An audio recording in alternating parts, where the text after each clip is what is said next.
In this segment, we'll show you how to mount your new Swann MaxRanger4K cameras. When mounting your MaxRanger4K, ensure that the camera will receive direct sunshine throughout most of the day for best charging performance. To secure the camera to wood, masonry, or drywall, align the mounting plate in your desired location. Then mark the screw holes.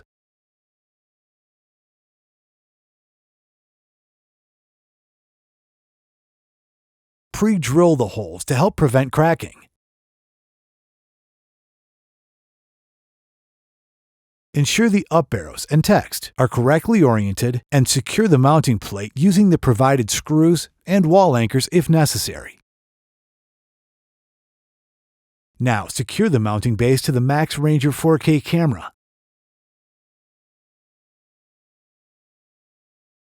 Then align the assembly with the base and slide it down until it locks into place. Leave the antenna in the vertical position for best reception. Loosen the adjustment knob, and while viewing the camera's feed in the Swann security app, align the camera for the best field of view. Then tighten the ring to secure the camera in place.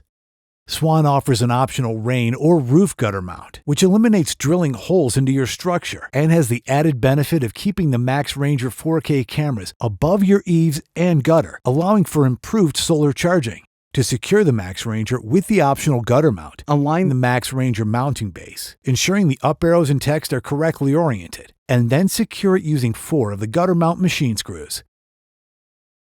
Then loosen the thumb screws and slide the mount over the edge of your gutter and secure it in place.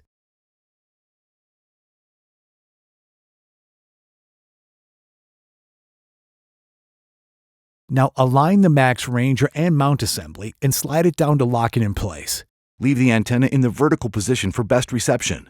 Once mounted and fully connected to the hub and Swann security app, you should be all set to stream video live from the cameras. MaxRanger is also designed to be flexible, so if you need to move the cameras to get more light, if your security needs change, or if you're moving houses, you can unmount the cameras and mount them at the new location. Just repeat the same steps.